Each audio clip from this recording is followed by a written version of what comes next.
O tema da mensagem de hoje, o que eu quero compartilhar com vocês, é algo muito simples, mas ao mesmo tempo muito importante. O tema é praticantes ou não praticantes. Você é um praticante ou você não é um praticante? E talvez você já lembre de uma passagem ou duas passagens que vão nessa direção da ideia de sermos praticantes ou não praticantes. Quem são eles? Eu quero falar sobre os praticantes e os não praticantes, o que acontece com eles, o que acontece com os praticantes e o que acontece com os não praticantes, e como se tornar praticante. Obviamente, esse é o objetivo. Eu creio que a palavra de Deus ela nos orienta, nos ensina a sermos praticantes. Eu fiquei pensando, enquanto eu meditava sobre isso, se existe um meio praticante da palavra. A Bíblia fala sobre o praticante e o não praticante, mas será que tem um meio praticante? Eu fiquei pensando, o meio praticante talvez é aquele que pratica dia sim, dia não. Então, um dia eu pratico a palavra, outro dia não. Ou talvez, quando convém, quando a palavra está de acordo com o que eu penso, com o que eu gosto, com o que eu quero, eu pratico. Mas se a palavra, de repente, ela é contrária ao que eu estou vivendo ou desejando, eu não pratico. Será que existe o meio praticante da palavra? Fiquei pensando também numa palavra que não é talvez tão conhecida, mas talvez existam os freelancers da palavra. O que é um freelance? Um freelance é aquele que faz um trabalho pontual, ele é contratado para fazer um serviço específico, faz uma vez, depois faz outra vez de novo. Então, será que existe o freelancer da palavra que pratica a palavra uma vez por mês, talvez uma vez a cada 6 meses, uma vez por ano? E é interessante pensarmos, obrigado, é interessante pensarmos que o texto, e nós vamos nessa direção, nos ensina, fala de sermos praticantes da palavra. Isso não significa participar de cultos. Então, o fato de eu estar aqui hoje cultuando, nós estamos adorando a Deus, não significa, não é uma garantia de que eu e você somos praticantes da palavra. Eu posso muito bem estar aqui, eu posso muito bem gostar de estar aqui, mas não necessariamente eu sou um praticante da palavra. E às vezes a gente confunde isso. E a ideia do praticante, do não praticante, no catolicismo, isso é uma expressão, hoje não se ouve mais tanto, mas se ouvia muito. Eu sou católico não praticante, ou seja, ele nasceu dentro do catolicismo, cresceu ali, mas ele hoje não participa, ele não frequenta, então ele não se considera um praticante, então ele é um católico não praticante. Será que existe isso? Será que existe o cristão praticante, o cristão não praticante? Esses dias eu ouvi um testemunho de um corintiano dizendo que ele é um corintiano não praticante. Eu falei, como assim?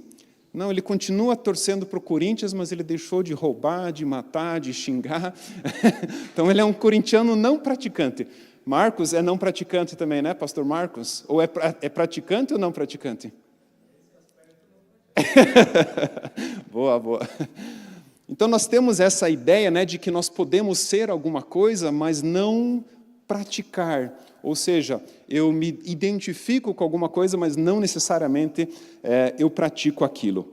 Antes de eu ler um texto, eu quero ler uma história com vocês, e essa história ela vai ficar para o final dessa mensagem. Então, eu vou ler essa história e depois nós vamos ler um texto nessa direção. Em 2008, nos Estados Unidos, 2 amigos de infância, Leroy Arthur e John Robert Fox, estavam caminhando pelos trilhos de trem em sua pequena cidade na Geórgia, como faziam desde meninos. Era um atalho para casa. Eles conversavam distraidamente quando, subitamente, ouviram o som do trem se aproximando por trás de uma curva. O problema: John, por ter perdido parcialmente a audição anos antes, não ouviu o trem se aproximar com a mesma clareza.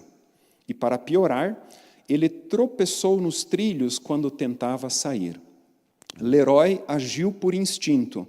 Em vez de pular para a segurança, voltou e empurrou John para fora dos trilhos, salvando-lhe a vida. Mas o tempo foi insuficiente para ele mesmo escapar. O trem o atingiu com força total. Lerói sobreviveu por milagre, mas sofreu consequências gravíssimas. Perdeu uma perna, parte da mobilidade e passou meses em recuperação. A cidade se mobilizou com campanhas de apoio e John passou a cuidar de Lerói todos os dias durante a reabilitação, dizendo que, na verdade, deveria ter sido ele. Mesmo com as sequelas, Lerói nunca demonstrou arrependimento da sua atitude de salvar o amigo. Quando perguntado por um repórter por que ele arriscou a vida daquela forma, ele respondeu: "Ele é meu irmão, não de sangue, mas da vida. Eu faria tudo de novo." Se você fosse salvo dessa forma por um amigo ou por uma amiga sua, como seria a tua atitude com essa pessoa a partir desse fato? Imagina que você está nessa posição e você foi salvo dessa forma. De que forma você trataria? Como seria a tua relação com essa pessoa a partir dessa experiência? Guarde essa história para o final da mensagem. Mateus capítulo 7, versículos 24 ao 27, é um dos textos que eu quero compartilhar com vocês sobre ser praticantes ou não praticantes da palavra. Mateus capítulo 7, e esse texto no final é o desfecho, é o encerramento de um dos grandes discursos de Jesus. Nós temos 5 grandes discursos de Jesus narrados nos evangelhos, e um deles conhecido como o Sermão do Monte, ou Sermão da Montanha.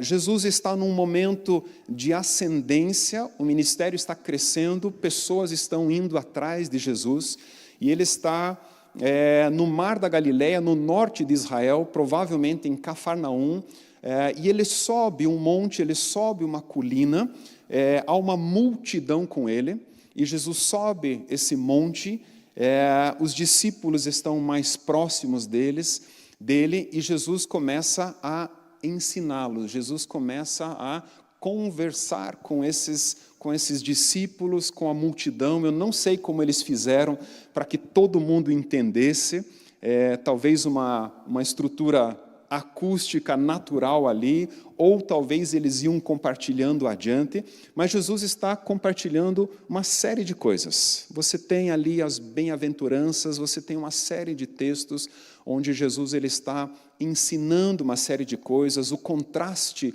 entre a graça e a lei, entre Jesus e a lei, ele vai fazendo esse contraste, e ele termina esse discurso, ou seja, Jesus termina a mensagem dizendo o seguinte, Mateus 7, 24 ao 27. Portanto, quem ouve estas minhas palavras e as pratica, é como um homem prudente que construiu a sua casa sobre a rocha. Caiu a chuva, transbordaram os rios, sopraram os ventos e deram contra aquela casa, e ela não caiu, porque tinha seus alicerces na rocha. Mas quem ouve estas minhas palavras e não as pratica, é como um insensato que construiu a sua casa sobre a areia. Caiu a chuva, transbordaram os rios, sopraram os ventos e deram contra aquela casa. E ela caiu, e foi grande a sua queda. Jesus está falando de 2 tipos de pessoas, daquele que pratica, aquele que ouve e pratica as palavras, e daquele que ouve e não pratica estas palavras. E Jesus ele faz um comparativo, ele diz que aquele que ouve e pratica, ele é um homem prudente, ele é um homem sábio, ele é um homem inteligente, e quem ouve e pratica está construindo a sua casa sobre a rocha. Então pense que construir a casa é construir a sua vida. Então você que está ouvindo e obedecendo, você que é praticante, a sua vida está sendo construída sobre a rocha. Mas quem ouve estas palavras e não as pratica, é como um homem insensato, um homem tolo, um homem que não é inteligente. Ele está construindo a sua casa ou a sua vida sobre a areia. E Jesus faz essa comparação. E nesse momento do sermão, Jesus ele diz o texto também, que aquele que construiu a casa sobre a rocha, e tanto aquele que construiu a casa sobre a areia, veio a chuva, transbordaram os rios, sopraram os ventos. E a casa que estava sobre a rocha, ela permaneceu em pé, ela permaneceu firme, ela permaneceu sólida. E a casa que estava construída, ou a vida que estava construída sobre a areia, ela caiu, e o texto diz que grande foi a sua queda. Grande foi a sua queda. Como que você está construindo a sua vida? É interessante porque tem um outro texto bastante conhecido em Tiago, capítulo 1, versículo 22, onde Tiago ele está falando aos judeus cristãos espalhados fora da Palestina, e ele diz assim: sejam praticantes da palavra e não apenas ouvintes, enganando-se a si mesmos. Então, quando nós ouvimos e não praticamos, nós estamos enganando a nós mesmos. A questão é a seguinte: o que é que você faz com a palavra? O que é que você faz quando vem a chuva, os rios subindo, os ventos soprando? E quando Jesus ele usa essas expressões, essas circunstâncias da natureza, ele está se referindo a todo tipo de provação e problema que nós podemos enfrentar. E todos nós passamos dia após dia por provações, há sofrimentos, e os sofrimentos eles podem vir de diversas formas. Pode ser uma questão de enfermidade, nós temos orado pela Ana Mara, pela Lorita, outras pessoas também, nós passamos por enfermidades, então pode ser uma enfermidade, pode ser uma pressão das circunstâncias, do teu contexto de trabalho, alguma situação de relacionamento, um casamento em crise. As provações, elas vêm de diversas formas. Ou você sente uma batalha espiritual. É interessante porque, às vezes, no nosso dia a dia, na nossa caminhada, a gente sabe que as coisas não acontecem facilmente, naturalmente, mas de vez em quando você percebe, parece que o inimigo está tentando afetar você, está tentando atacar você de alguma forma. Você vê em diversas circunstâncias uma série de coisas acontecendo e você percebe que é um ataque maligno sobre a tua vida. Então pode acontecer isso também. A questão é, o que é que você faz quando isso acontece? Como que você reage perante cada uma dessas situações complicadas, difíceis? Quando vem a provação, o que você faz? É nessa hora, na verdade, que nós nos tornamos praticantes ou não praticantes da palavra. Ou você ouve, entende e obedece, ou você ouve e não obedece, ou você ouve e entende, mas não tem a coragem de tomar essa decisão. Então é muito importante nós pensarmos que não basta apenas ouvirmos, não basta apenas conhecermos. A palavra ela precisa ser prática, ela precisa ser real. Precisamos dar esse passo de obediência. É interessante que a neurociência, por exemplo, ela vai falar dessa mesma questão também. Quando nós acreditamos em algo, quando nós cremos em algo e não praticamos, a neurociência chama isso de dissonância cognitiva, ou seja, há uma separação, não faz sentido, não é coerente. E o nosso cérebro, ele vai tentando justificar, ele vai tentando mudar, às vezes, até a nossa própria crença, quando nós não praticamos.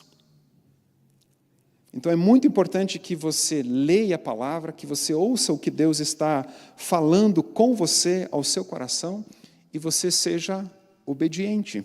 Você coloque em prática aquilo que ele compartilhou. Tem um outro texto em 1 Coríntios, capítulo 3, que vai nessa mesma direção. O apóstolo Paulo está falando sobre isso. Ele está no contexto falando a respeito da edificação da igreja.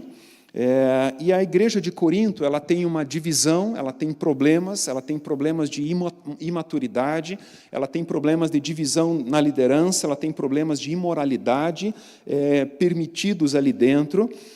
Mas Paulo ele fala a respeito da edificação da construção da igreja.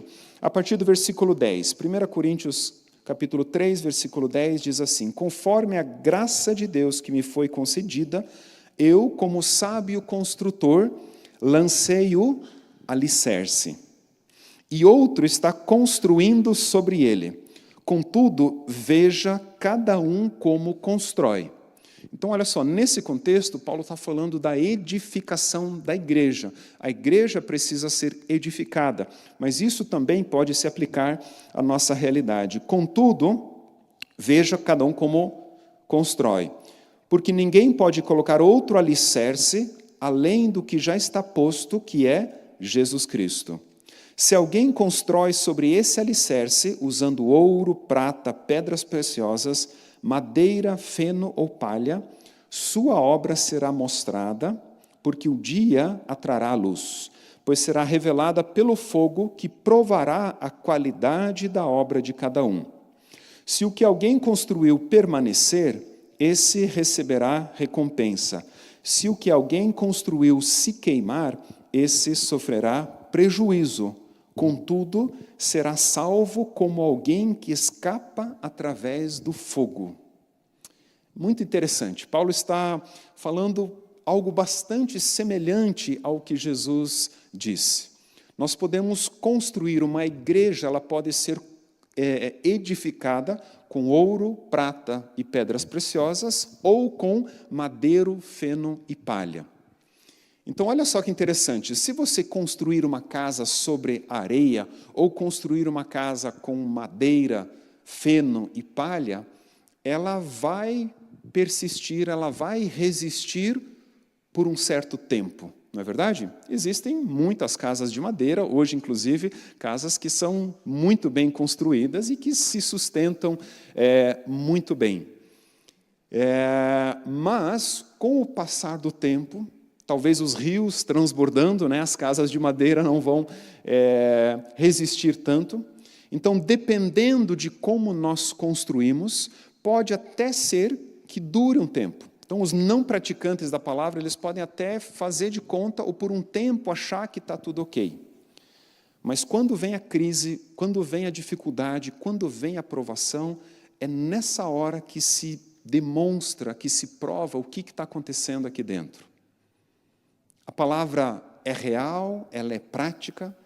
Nós vimos isso na pandemia, e eu vi isso ouvindo de muitos pastores, de muitas igrejas, como a pandemia fez com que muitas pessoas deixassem de fazer parte da comunidade, deixassem de fazer parte de uma igreja local, deixassem de continuar, talvez, exercendo a sua fé.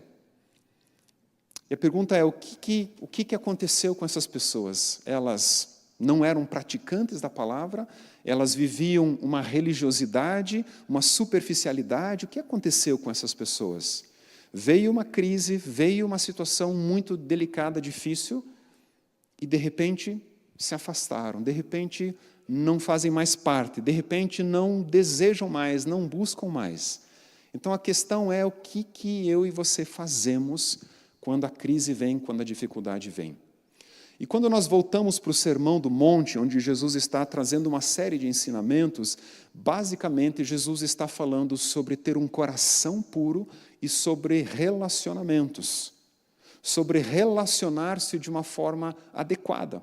Então começa, na verdade, com uma transformação do seu coração. E aí você tem as bem-aventuranças estabelecendo uma transformação do caráter do coração. E Jesus depois ele vai entrar em várias questões de relacionamentos, fala de adversários, fala de inimigos, fala do divórcio, do adultério. Ele vai tratar uma série de coisas que tem a ver com relacionamentos. Então, a prática da palavra, ela tem a ver com ter um coração puro, um coração íntegro, um coração honesto, e ao mesmo tempo relacionar-se com as pessoas de uma forma agradável, de uma forma adequada, de uma forma amorosa. A palavra de Deus, ela tem uma série de conselhos, de recomendações, de princípios. E o que é que nós estamos fazendo com isso? Olha só, tem em Romanos, capítulo 12, nós temos uma série de instruções. Só para citar alguns exemplos de como a palavra ela vai trazendo uma série de princípios, e a questão é, o que é que nós estamos fazendo com isso? Romanos 12, a partir do versículo 9, ele diz assim: o amor deve ser sincero, odeiem o que é mal. Simples, não é verdade? Odeie aquilo que é mal. Você odeia aquilo que é mal? Apeguem-se ao que é bom. Dediquem-se uns aos outros com amor fraternal. Muito simples, mas fala de algo que é intencional, que é constante, de relacionamento. Dediquem-se uns aos outros com amor fraternal. Um amor de irmão, um amor de irmã. Muito simples. Mas nós estamos nos dedicando a um amor fraternal? Eu sou intencional nisso, dia após dia, nas minhas relações? Prefiram dar honra aos outros mais do que a si próprios. Dar honra significa estipular um valor. A palavra honra tem a ver com estipular um preço. De vez em quando eu gosto de fazer esse raciocínio, essa reflexão. Eu quero que vocês pensem, mas não falem, só pensem. Quanto vale a pessoa que está do teu lado agora? Talvez é um marido, esposa, filho, filha. Estipule um preço na sua mente. Quanto vale essa pessoa? É melhor não falar, porque senão a pessoa vai ficar, de repente, ofendida, né? Ela acha que vale muito mais e você não deu tanto valor assim para ela. Mas a ideia de honra tem a ver com que valor você dá, que preço você dá para isso. No contexto do futebol é uma coisa impressionante, né? Os valores que se pagam hoje para você ter um jogador de futebol no seu clube. São 30 milhões de euros, 40 milhões de euros, 50 milhões de euros, né, nas grandes ligas. Paga-se esse valor para ter, né, um atleta no seu time. E, obviamente, né, você está pagando pelo talento dele, pela habilidade, pela capacidade que ele tem de dar resultados a você. Agora, pensa uma pessoa que você não gosta muito. Pensa em alguém. Só uma pessoa, né? Não precisa pensar em várias, só pensa em uma pessoa. Que valor você dá para essa pessoa? Que preço? Quanto custa essa pessoa? Que valor você daria para ela? Agora pensa que valor você dá para alguém que você não gosta mesmo, ou alguém que ofendeu você, alguém que cometeu uma injustiça com você. Que valor tem essa pessoa para você? Né? E os preços vão diminuindo, né? A gente vai baixando, né, o valor que as pessoas têm. E tratar as pessoas com honra significa estipular um preço, significa valorizar a pessoa. E aí Paulo chega de forma muito simples e ele diz: prefiram dar honra aos outros mais do que a si próprios. Paulo está dizendo, coloquem um preço mais elevado nas pessoas, tratem elas com mais valor do que a si mesmos, praticamente. E nós vivemos num contexto, numa sociedade hoje, onde nós estamos preocupados com nós mesmos. com o nosso crescimento, com a nossa reputação, com o nosso bem-estar, com o nosso avanço. Mas nós temos esse olhar, de fato, valorizando quem está do nosso lado. O texto continua no versículo 11. Diz assim: nunca lhes falte o zelo, sejam fervorosos no espírito, sirvam ao Senhor. Nunca lhes falte o zelo, sejam sempre zelosos, cuidadosos com as coisas do reino, com as coisas da palavra. Valorizem, não percam o zelo pelas coisas espirituais, pelas coisas que vêm do Senhor. Sejam fervorosos no espírito, ou seja, no seu interior, no seu íntimo, tem que estar pegando fogo. Você precisa estar queimando, e você não necessariamente vai expressar isso com mãos e danças, etc. e tal, mas no teu coração existe um fogo, algo está queimando, porque você ama o relacionamento, você ama a Deus, você tem prazer em Deus, na lei dEle. Então no teu espírito, no teu interior, a chama está acesa. E Paulo diz: sejam fervorosos no espírito. Depois ele diz assim: alegrem-se na esperança. É mais fácil. Sejam pacientes na tribulação. Então você está atribulado, você está passando por um período de tribulação. O que a palavra de Deus ensina? Seja paciente. Nós oramos de preferência, para que a tribulação ela se afaste, para que ela vá embora. A gente não quer passar pela tribulação. A gente não gosta do sofrimento, a gente tenta evitar o sofrimento. Mas a palavra de Deus ela nunca nos ensina que nós vamos evitar, nós vamos conseguir contornar. Você vai ser tão sábio, inteligente, que você vai desviar do conflito, da dor, do sofrimento. Não, nós passamos pelo sofrimento. Nós passamos pela tribulação. E o texto diz: seja paciente, tenha paciência. Creia que o Senhor está com você nesse processo, nessa caminhada. Então, sejam pacientes na tribulação. Perseverem na oração. Nós sabemos disso, não é verdade? Nós sabemos que nós devemos perseverar na oração. Mas eu tenho sido praticante da palavra? Eu persevero de fato na oração? Ou eu oro uma vez e depois esqueço? Eu oro 1, 2 vezes e depois eu não oro mais. O Edmundo, que foi o fundador da Fermata, e teve uma influência muito grande na minha vida, passei alguns anos com ele viajando e aprendendo na prática com a liderança dele, com a forma como ele tratava as pessoas, a forma como ele tomava decisões. Então, para mim, foi uma escola de vida muito grande. E o Edmundo sempre, não sei desde quando, ele viu em mim a pessoa que poderia sucedê-lo, que poderia assumir o ministério.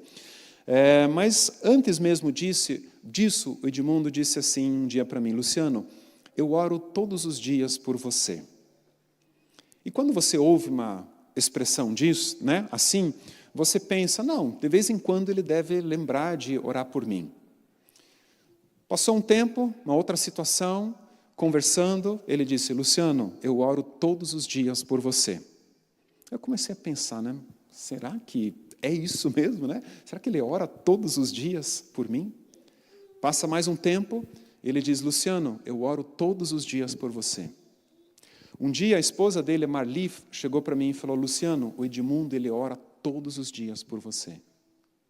E quando ele me escreve, ele diz: Luciano, eu oro todos os dias por você. Falei: uau, que perseverança, perseverando em oração. E ele me adotou como um filho, para interceder, para orar, e ele persevera na oração. Eu sei que ele ora por muito mais pessoas, ele ora por muitas situações. Ele é um exemplo para mim de alguém que persevera em oração. E a palavra de Deus nos ensina isso. Mas nós estamos bastante ocupados hoje, não é verdade? É tanta coisa para fazer.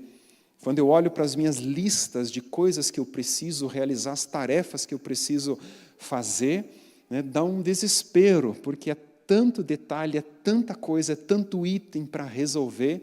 E a gente está tão ocupado no dia a dia com o trabalho, com coisas a fazer, e a gente deixa de lado coisas essenciais, a gente deixa de lado, muitas vezes, aquilo que é prioridade. Então ele diz, perseverem na oração. Versículo 13, compartilhem o que vocês têm com os santos em suas necessidades. E eu creio que, em parte, nós fazemos isso. E essa igreja local, ela tem uma característica de compartilhar com aqueles que têm necessidade. Muitas e muitas pessoas, elas são cuidadas, elas são abençoadas dentro da igreja, através da igreja, né? A AMAS, tudo que envolve a AMAS, missionários e tantos projetos nos quais nós estamos envolvidos. Mas nós precisamos e nós podemos crescer nisso cada vez mais. Compartilhem com os santos em suas necessidades. Para isso, eu preciso ter um olhar para o próximo e ver qual é a necessidade. O que é que as pessoas estão precisando? O que é que a comunidade está precisando? O que é que os vizinhos estão precisando? O que a pessoa do meu lado hoje está precisando? Compartilhe com ela na sua necessidade. Ele diz, pratiquem a hospitalidade. E esses dias nós tivemos, a Yuli e eu estivemos ministrando num encontro de casais aqui, e eu me diverti bastante, porque a pergunta era de casal, né? Quem dos dois pratica mais a hospitalidade? E aí alguém fez um comentário, eu nem sei o que é hospitalidade, né? Aí a outra pessoa falou, é quem mais vezes foi para o hospital. Então, hospitalidade, né, não é ir ao hospital, né, não é quem mais vezes vai ao hospital. Mas praticar a hospitalidade tem a ver com fazer as pessoas se sentirem em casa. Então, você recebe pessoas ou você se relaciona com pessoas e elas se sentem em casa com você. Elas se sentem em casa na sua presença. Você é um anfitrião que recebe pessoas, que cuida de pessoas, que dá atenção a pessoas, que se importa com pessoas. Isso pode acontecer na sua casa, você pode receber na sua casa, você talvez tenha um quarto, você talvez tenha espaço, né, para que pessoas estejam bem acomodadas ali, mas não é somente isso. É trazer esse cuidado com as pessoas. No versículo 14, abençoem aqueles que os perseguem. Então, se tem alguém perseguindo você, importunando você, e você talvez até está preocupado, está com medo, alguma situação onde há uma perseguição a você, o que a palavra de Deus nos ensina? Abençoem. O que nós fazemos? Geralmente, nesses casos, o que você faria? Chama a polícia, né? Chama a polícia, tem perseguição, ou talvez você vai se defender, você vai acusar, você vai ofender, você vai tentar devolver na mesma moeda. E o texto nos ensina dizendo, abençoem aqueles que os perseguem. Abençoem e não os amaldiçoem. Alegrem-se com os que se alegram, chorem com os que choram. Novamente, uma empatia, né, de você sentir com a pessoa e fazer parte disso. Tenham uma mesma atitude uns para com os outros. Não sejam orgulhosos, mas estejam dispostos a associar-se a pessoas de posição inferior. Tem a ver, de novo, com uma disposição do coração, da simplicidade, da humildade. Não sejam sábios aos seus próprios olhos. Então, muitas vezes nós estamos achando que nós somos os sábios, os inteligentes, os que conhecem, os que sabem fazer as coisas, e nós colocamos, né, nos colocamos acima das pessoas. Quando Jesus, por exemplo, lhe ensina dizendo, aprendam de mim que sou manso e humilde de coração, a palavra humilde significa não se levantar do chão. Na verdade, eu aqui não estou numa posição humilde, porque eu estou alguns degraus acima. Então, o fato de eu estar aqui em cima significa, literalmente, que eu não sou humilde, eu não estou numa posição humilde. Mas quando eu desço aqui, isso é humildade. Eu estou no mesmo nível, nem acima, nem abaixo, e a nossa relação é de igual para igual. E eu trato as pessoas de igual para igual. Então, Jesus fala, não aprendam de mim que sou manso e humilde de coração. Então, quando eu me coloco acima de uma outra pessoa, eu já deixei de ser humilde. Quando eu levanto a minha voz para uma pessoa, eu já deixei de ser humilde. Porque eu estou achando que eu tenho a razão, eu sou o dono da verdade, eu é que mando aqui, e você deixa de ser humilde porque você se coloca acima de uma outra pessoa. Então tem a ver com uma disponibilidade do coração. Não sejam sábios aos seus próprios olhos. Versículo 17. Não retribuam a ninguém mal por mal. Procurem fazer o que é correto aos olhos de todos. Façam todo o possível para viver em paz com todos. Nunca procurem vingar-se, mas deixem com Deus a ira. E eu, no final, saltando para o último versículo ali, não se deixem vencer pelo mal, mas vençam o mal com o bem. Eu nem vou entrar no capítulo 13, porque é um assunto, inclusive, delicado nos últimos dias. Submetam-se às autoridades governamentais. É um assunto delicado que demandaria um outro momento para falar desse assunto, dependendo de que lado você está. Você vai ter dificuldades ou não, mas a palavra de Deus ela é muito simples. Eu apenas dei vários exemplos, e a palavra de Deus em vários capítulos, em vários textos, ela tem instruções, ela tem princípios, ela tem práticas, ela tem palavra de Deus para mim e para você. E a questão é, eu estou construindo a minha vida obedecendo a palavra. Então, quando você lê a palavra, você ouve, você entende e você obedece, a sua vida está sendo construída sobre a rocha que é Cristo, sobre o fundamento que é Cristo. E quando ela é construída sobre a rocha, sobre Cristo, as chuvas cairão, os rios subirão, os ventos soprarão e você permanecerá em pé. Você será fiel, você está bem estabelecido, você está bem fundamentado. Mas se você é um meio praticante ou um freelancer, ou você não é praticante da palavra, possivelmente a casa vai cair.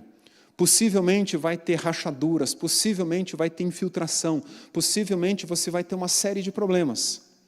Lembram do texto que eu li de 1 Coríntios capítulo 3? Depende como você constrói, ouro, prata, pedras preciosas, madeira, feno ou palha. E o texto diz que o dia trará a luz. Ou seja, chegará o momento onde essa obra ela vai ser verificada, onde ela vai ser testada. E, obviamente, tudo que foi construído com madeira, feno e palha vai queimar e vai desaparecer. E o texto diz que estes serão salvos através do fogo. Sabe o que eu entendo que Paulo está dizendo aqui? Que essas pessoas, elas vão sim desfrutar da eternidade, mas a vida delas aqui vai ser um inferno. Elas vão passar pelo fogo aqui. Porque quando nós não obedecemos a palavra, há consequências. Nós sofremos pela falta de obediência, pela falta de prática da palavra. Se você precisa perdoar alguém e você não perdoa, quem é que sofre com isso? Você sofre com isso. Então você não pratica a palavra e a tua vida aqui começa a ser um inferno, no sentido de sofrimento, no sentido de dores. Você deve abençoar os inimigos, aqueles que te perseguem, amar os teus inimigos, e quando você não o faz, você mesmo começa a sofrer com isso. Então é isso que acontece, com quem obedece, com quem pratica e com quem não pratica. Quando você obedece, quando você pratica, você é abençoado, você é fortalecido, você cresce, você é edificado. Nem sempre é fácil obedecer, nem sempre é fácil se manter fiel à palavra, mas se você tomar essa decisão, optar por isso, você vai ter crescimento, você vai ser abençoado por isso. Como eu posso me tornar um praticante da palavra? E a primeira coisa, para eu me tornar um praticante da palavra, eu preciso amar verdadeiramente aquele que me salvou. Que inclusive é meu amigo e seu amigo. Olha o texto para nós finalizarmos. João, capítulo 15.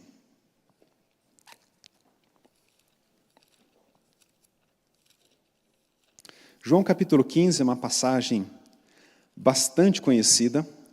Eu gosto dessa passagem que fala da videira e dos ramos, e tem uma palavra que aparece várias vezes nesse texto, que é a palavra permanecer. Eu gosto muito porque essa palavra permanecer no original ela é meno. Essa palavra em grego no original, meno. Então eu gosto, porque somos aqueles que permanecem, Então eu gosto muito dessa expressão. Mas eu quero ler com vocês a partir do versículo 5. Eu sou a videira, vocês são os ramos. Se alguém permanecer em mim, ou seja, se alguém meno em mim e eu nele, esse dará muito fruto, pois sem mim vocês não podem fazer coisa alguma. Se alguém não permanecer em mim, será como o ramo que é jogado fora e seca. Tais ramos são apanhados, lançados ao fogo e queimados.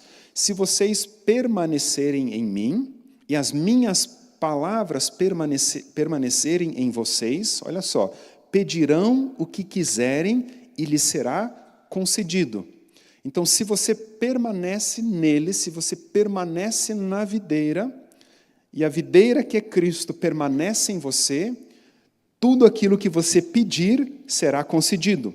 Meu Pai é glorificado pelo fato de vocês darem muito fruto, e assim serão meus discípulos. Como o Pai me amou, assim eu os amei. Permaneçam no meu amor. Se vocês obedecerem aos meus mandamentos, permanecerão no meu amor, assim como tenho obedecido aos mandamentos de meu Pai, e em seu amor permaneço. Tenho-lhes dito estas palavras para que a minha alegria esteja em vocês e a alegria de vocês seja completa. O meu mandamento é este: amem-se uns aos outros como eu os amei. E olha só, ninguém tem maior amor do que aquele que dá a sua vida pelos seus amigos. Vocês serão meus amigos se fizerem o que lhes ordeno. Já não os chamo servos, porque o servo não sabe o que o seu senhor faz. Em vez disso, eu os tenho chamado amigos, porque tudo o que ouvi de meu Pai eu lhes tornei conhecido. Jesus, ele caminhou com os discípulos por um bom tempo. Jesus, ele se tornou amigo deles. Eles conheceram a Jesus, o caráter, o coração, a vida, a mente, as obras dele. E Jesus se tornou um amigo, diz: eu tenho chamado vocês de amigos, porque tudo o que eu vi de meu Pai, eu tenho dado a vocês, tenho compartilhado com vocês. E ele diz: ninguém tem maior amor do que aquele que dá a sua vida pelos seus amigos. Você tem um amigo, uma pessoa de total confiança, que deu a sua vida por você. Então, se eu quero me tornar um praticante da palavra, a primeira coisa, eu preciso amar verdadeiramente aquele que deu a sua vida por mim. Por isso, amar a Deus sobre todas as coisas. É o início, é o princípio de tudo. Então, isso precisa estar muito bem estabelecido no teu coração.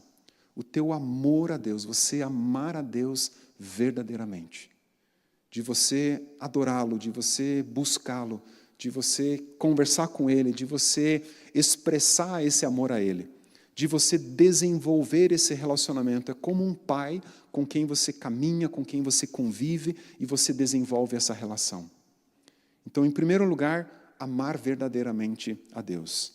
Em segundo lugar, é confiar que a palavra dele é boa, ela é perfeita, ela é agradável. A vontade de Deus para você, ela é boa, ela é perfeita, ela é agradável. Nós precisamos confiar nisso. Nós precisamos confiar que o que Deus estabeleceu na palavra é bom, é agradável, é correto, é justo. Protege a sua vida, protege a sua família, protege a sua casa. A prática da palavra, ela protege você. Ela protege o ser humano, ela protege a vida. Então, confiar que a palavra de Deus, ela é verdadeira, confiar que a palavra de Deus, ela é aquilo que você precisa. Então, você ama, você confia que aquilo é bom para você e você obedece além das circunstâncias e opiniões dos outros.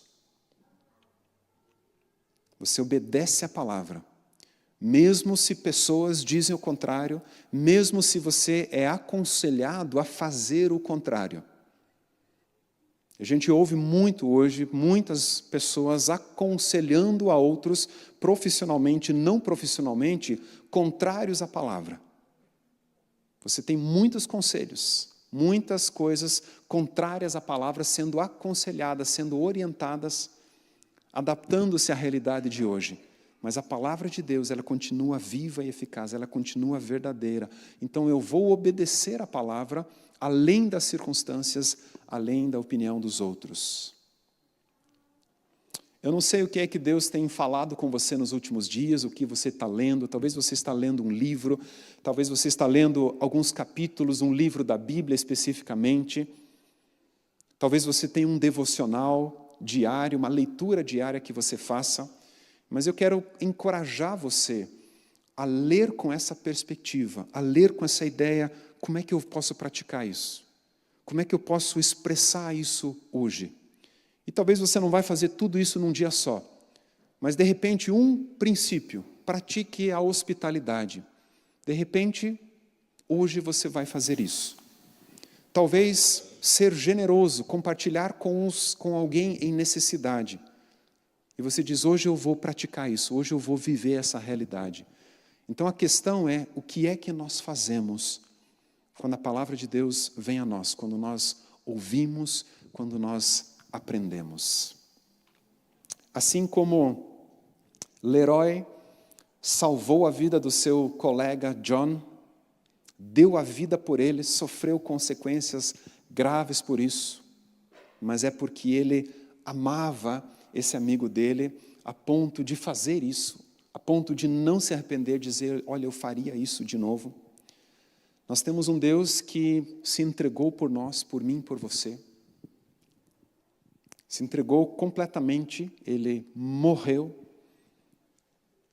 mas Deus o levantou, Deus o ressuscitou, para que nós hoje pudéssemos viver essa nova realidade, dessa vida em Cristo. E nós não queremos ser cristãos não praticantes, nós não queremos ser filhos de Deus desobedientes, nós queremos ser praticantes da palavra, nós queremos ser filhos obedientes ao nosso Pai. Amém? Coloque-se em pé, por gentileza. Eu quero orar com você e com isso nós vamos encerrar o nosso culto, a nossa manhã aqui juntos. Pai querido, muito obrigado por essa manhã, obrigado pelo tempo aqui juntos, pela comunidade que somos, pela família que somos. Obrigado, Pai, por termos o privilégio de cantarmos, de louvarmos, de adorarmos ao Senhor, pelo privilégio de termos acesso à Tua palavra, para meditar nela, para permitir que ela molde o nosso caráter, o nosso coração, a nossa vida. Obrigado, Senhor Jesus, por tantos ensinamentos, tantos princípios. Eu creio, Pai, que a Tua vontade sobre nós, ela é boa, ela é agradável, ela é perfeita, ela é de proteção, de cuidado. Obrigado, Senhor. Eu creio nisso, nós cremos nisso, Pai, que a Tua vontade, ela é boa. Nós confiamos no Senhor. Nós confiamos, Pai, na Tua obra, nós confiamos na ação do Teu Espírito Santo nas nossas vidas. Nós confiamos, Pai, que o Senhor está presente conosco, mesmo em meio a tribulações, sofrimentos, enfermidades, dores, o Senhor está no processo. O Senhor está na consequência, Pai. O Senhor está presente o tempo todo, independente qual seja o sentimento, a situação, e nós Te louvamos por isso. Te agradecemos, Pai. Nos ajuda pelo Teu Espírito, Pai, nos ensina a sermos obedientes, a sermos corajosos, ousados e obedecer a Tua palavra, independente das circunstâncias. Pai, eu creio que o Senhor fala com cada um de nós de formas tão diferentes. Eu creio, Pai, eu oro para que cada um aqui, quando ouve a Tua voz, quando ouve o Senhor falando, que sejam obedientes, corajosos e praticantes da palavra, Pai. Isso significa construir a vida sobre a rocha, construir a sua casa sobre a rocha, Pai. E quando vierem as provações, quando vierem as dificuldades, ela permanecerá em pé. E esse é o desejo do nosso coração. Eu oro, Pai, para que o Senhor conceda a Tua graça sobre cada um aqui para viver essa realidade. Muito obrigado, Pai. Abençoa, cuida, guarda, Pai, cada um aqui, cada família, guarda nos negócios, guarda em casa, guarda nos relacionamentos, guarda, Pai, nas viagens, no trânsito, no trabalho, Pai, em cada momento. Eu oro, Pai, por essa graça do Senhor, por uma semana de crescimento, de edificação e de prática da palavra. Eu oro em nome do Senhor Jesus. Amém.